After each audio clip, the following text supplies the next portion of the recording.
I really personally love to start every day with a sutta study. First meditate and then look at some teachings.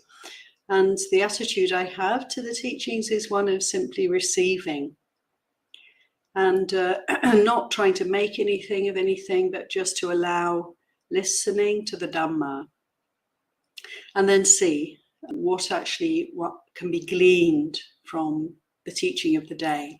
Actually, I do this a few times every day. And so this morning I came to this sutta and I'd like to share it with you. It's actually a very famous sutta that's been used and written about so much over the centuries because it's a very delightful story and also very profound teaching. Āḷavaka Sutta. It's from Saṃyutta Nikāya, the main section on verses, the chapter on spirits, and this is an interaction between the Buddha and a being who would be perhaps invisible to most of us, a yakkha, so a being from a different realm of existence. Āḷavaka is the name of the spirit, and the spirit lived in a place called Āḷavaka. And the Buddha visited this place, and the spirit visited the Buddha. And here's how the sutta goes. Thus have I heard. At one time, the Buddha was staying near Āḷavaka, in the haunt of the native spirit, Āḷavaka. Then the native spirit, Āḷavaka, went up to the Buddha and said to him, "Get out, ascetic." Saying, "All right, sir." The Buddha went out. "Get in, ascetic." Saying, "All right, sir." The Buddha came back in. So I'll just pause there because this is really unusual. The Buddha was fortunately living at a time and in a place where he received a lot of respect. People were willing to listen to him and treat him in a sort of fitting way. Not everybody. Human beings sometimes were abusive toward the Buddha and even tried to harm him on rare occasions. But mostly he would be addressed in a suitable way and treated with great respect and welcomed wherever he went. But this spirit is very rude, very rough, using very coarse language, ordering the Buddha about. So this is very striking immediately. And what's also very apparent and very beautiful is the way the Buddha responds in a very different manner. He's simply allowing, accepting, willing to go along with the wishes of the spirit. In a way, I would say meeting the spirit, meeting him, not rejecting him or her. The sutta goes on. For a second time, the native spirit Āḷavaka said to the Buddha, "Get out." Saying, "All right, sir." The Buddha went out. "Get in, ascetic." "All right, sir." The Buddha went back in again. And for the third time, the native spirit Āḷavaka said to the Buddha, "Get out, ascetic." Saying, "All right, sir." The Buddha left. "Get in, ascetic." And saying, "All right, sir." The Buddha came back in. So in and out, the Buddha's sitting down, getting up. And instead of leaving or simply sitting and ignoring the spirit, the Buddha responded and followed. And it's interesting, isn't it, that Āḷavaka didn't really want the Buddha to go away. He wanted to assert his sort of territorial rights, maybe in some way. How human, actually. How natural, in a way, even though his manner is very coarse. This is my place. You've come to my place. So he's marking his territory, asserting his sort of territorial authority. There's something one can understand in that. But he doesn't want the Buddha to go away. He's not casting him out. He actually wants him to stay, in a way, because he keeps inviting him back in. So there's an interaction here that has some relationship, something likely to shift and change, some interaction of meaning possibly on the way. For a fourth time, the native spirit Āḷavaka said to the Buddha, "Get out, ascetic." The word in Pali is nikkama samana. And this time, the Buddha said, "No, I won't get out. Do what you must." So something's changing. It's confrontation time. The Buddha has been very patiently acquiescing to the wishes of this spirit to the point where some rapport is set up, and now he's going to assert himself, some firmness, and stay sitting, stay where he is. And the spirit says, "I will ask you a question, ascetic.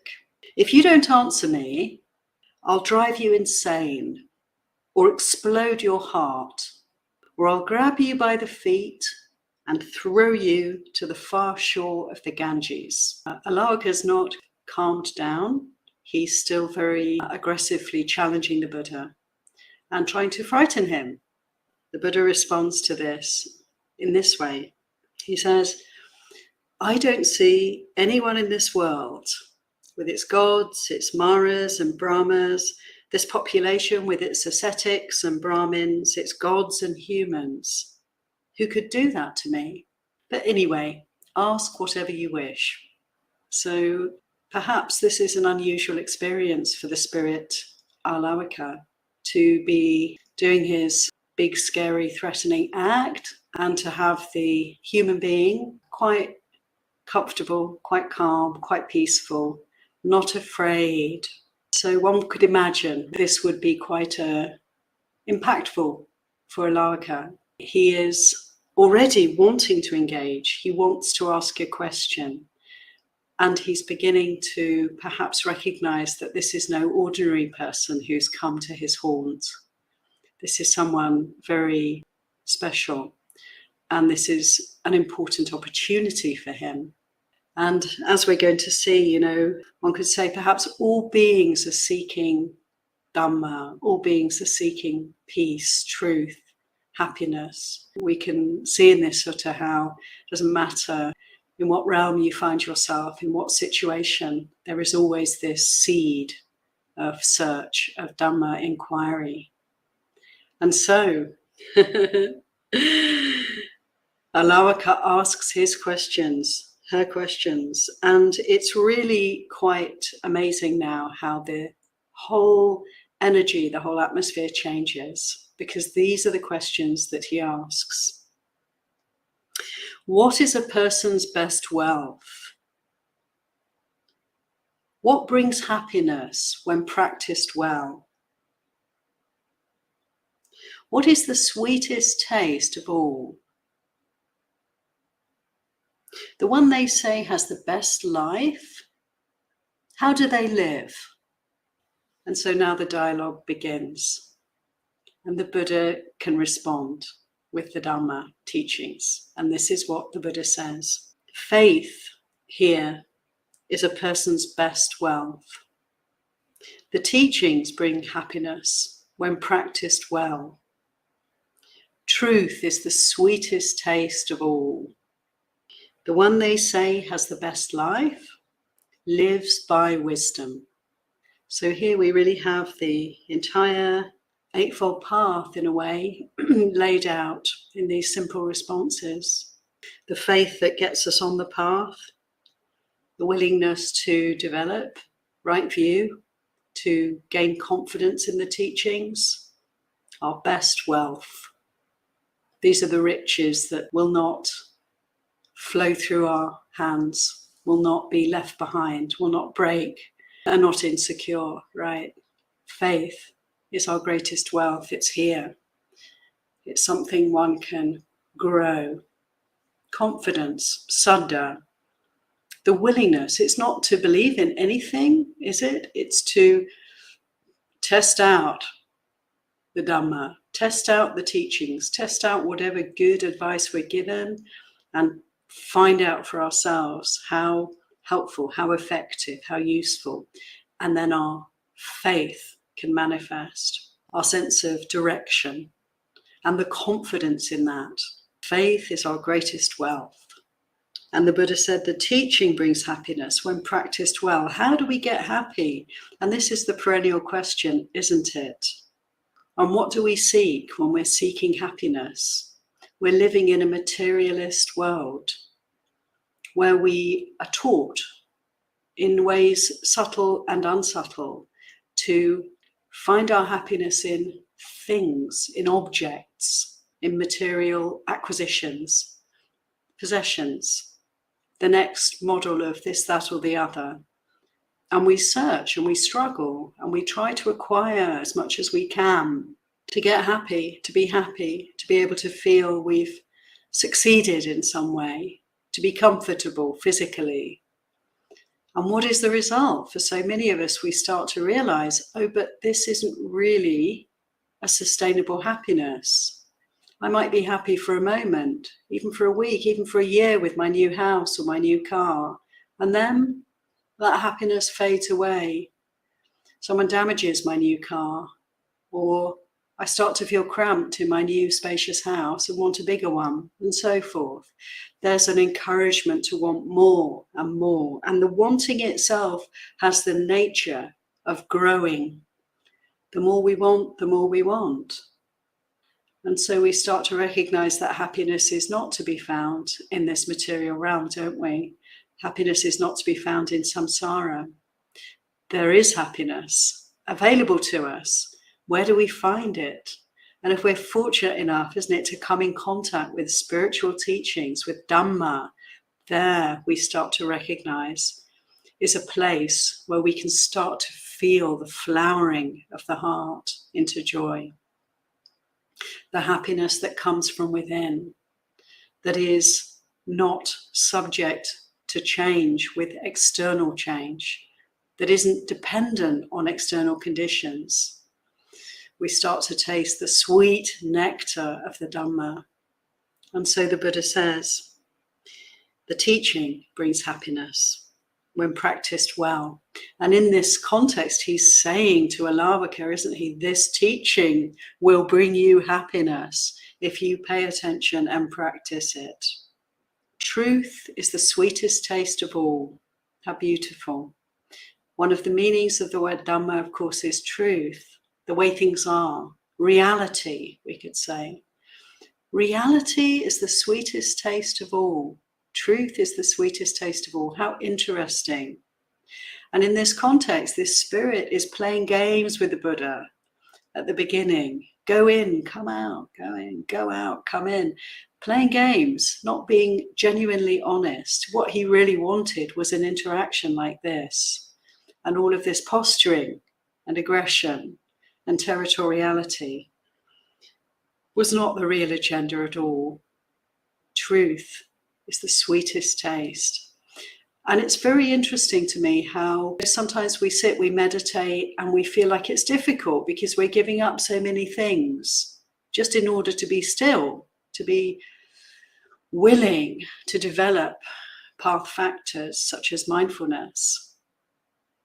We feel we're making sacrifices, but we can come to the point where we recognize, don't we, that actually being here is the most delicious experience of all, even when it's uncomfortable, even when there's physical pain, even when the emotions are roiling around and it's so unpleasant to be here with those emotions. Yet we're present, and in that presence, in that being here, in that willingness to face reality, we recognize there's a sweetness to that. Truth is the sweetest taste of all. And finally, the Buddha said, in answer, who has the best life? The one who lives by wisdom, by insight, the one who practices, in short, the one who develops spiritually, the one who learns from experience, the one who observes life rather than being swamped and overwhelmed by experience, the one who's mindful. And wisdom, of course, is the path factors of right view and right intention. It's where we set our sights. It's where we direct ourselves, how we guide ourselves in life. Wisdom, the best life, is a life lived wisely, where we give importance to wisdom, not intelligence, not knowing stuff, but understanding how to live a skillful life, which is basically, no matter what spiritual practices we have and what religions we may carry, it's basically practicing the Eightfold Path, right? Living a virtuous life, developing the mind through meditation practices, and considering the teachings, the Dhamma teachings.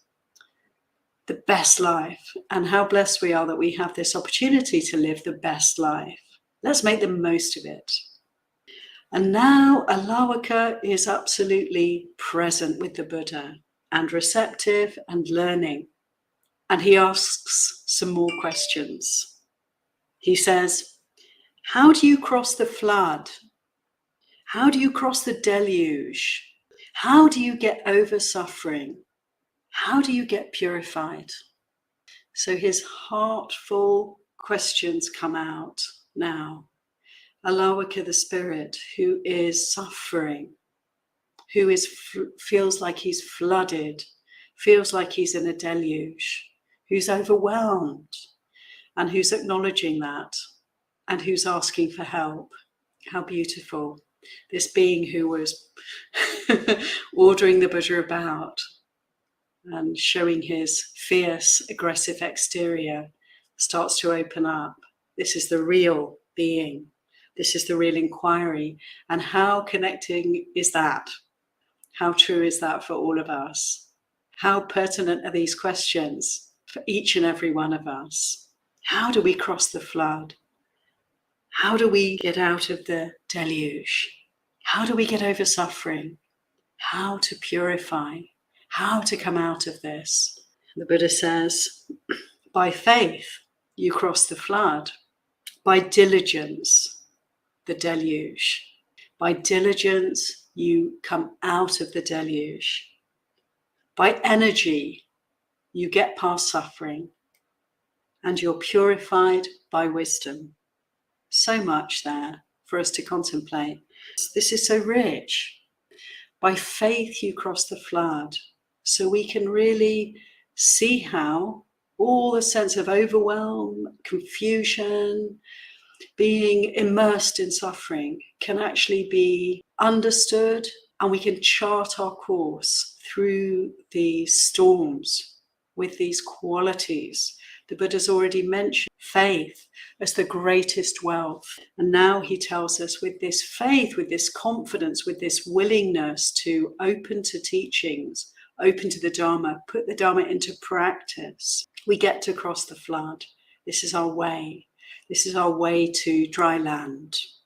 Diligence. We come across or through or out of the deluge through diligence.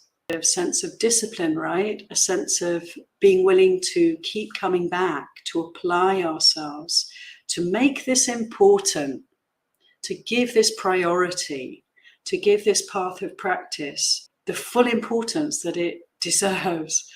If we want to be happy, if we want to gain wisdom, we have to make it the foremost mission of our lives, right? So to apply diligence and to bring up energy. By energy, you get past suffering. Right effort, to be willing to, isn't it, grow the virtues, to cultivate good qualities. Bring up any good qualities that we don't yet have. Recognize that. Consider the teachings and check in and see, am I generous or am I actually quite stingy? Is my training and my conditioning to hold on to stuff and to think that I need to keep it for myself in case of some need in the future? Or am I generous? And if I'm not so generous, can I be more generous? Can I try with faith in these teachings to give out, give away to others that which I hold dear, and see how it feels. Be willing to bring up good qualities that have not yet arisen. And can I make the effort to eradicate unwholesome qualities? If I have a tendency to be snappy, irritable, can I work with that? Can I be willing to sit with how that actually feels? Sit with the remorse I may feel after I've spoken harshly. Just to be present for that feeling of uncomfortable. If only I hadn't said that. And to be willing to face up to irritable nature and see how we can not push it away, but rather gentle it, soften it, ease out of it gradually through care, through mindfulness, through loving kindness. These are just examples. There are so many more ways in which we're doing this work, right? But just to remember, effort is required, of course. If we put in energy, we're going to get past suffering. It's doable. And so I take this teaching really to heart, and with a lot of sense of gratitude for this being Āḷavaka, who expressed what we all know, we all experience at times, if not most of the time, that sense of overwhelm. That sense of, yeah, well, there are these teachings, but I'm suffering so much. I don't really see how this is going to come to an end. I don't really see how I can feel better. Just to keep trying is the message, right? Just trust, allow faith, bring in that willingness to give it a go. To trust even though we haven't proven for ourselves the benefit of the Dhamma teachings, just to give them a go, and then to make the effort, be diligent and apply energy again and again and again, day after day. And slowly but surely, the message here is we can start to extricate ourselves from suffering. Often people, when they start practicing, isn't it, we imagine that it might be a quick job, got the teachings, they all make sense, I'll just practice for a while, and that'll be it. I'll be an arahant and then I can continue. And then we start to realize that actually suffering is almost like an experience of layering. We'll work through one sense of deluge, sense of being flooded and overwhelmed by suffering. We see that suffering whittling away with our practice and our effort and our faith and our willingness just to keep coming back to mindfulness, face up to suffering. And we can see that whole wave of suffering pass away. Oh, what a relief, how wonderful. And then, boom, another one will come. So there's a sense of layering and a sense of journey and a sense that this is a long haul for most of us. And so these qualities of faith, energy, and diligence are so, so important for us. Not to give up, to have stamina, to sustain the practice through the whole life. So that when it comes to the end of life, or if it comes to a time even before old age where we get sick, if old age, sickness, coming close to death, when these occur for us, we're ready. And those floods, those deluges will not overwhelm us. We just keep going. So this teaching for me is profound and so, so helpful. And it's the common ground where we can all meet. We all suffer and we can all feel overwhelmed at times. Thanks to Āḷavaka for this great opportunity to ask the Buddha directly, how do we work with that? And to get his response. And I'll just read his words again. By faith, you cross the flood. And by diligence, the deluge. By energy, you get past suffering, and you're purified by wisdom.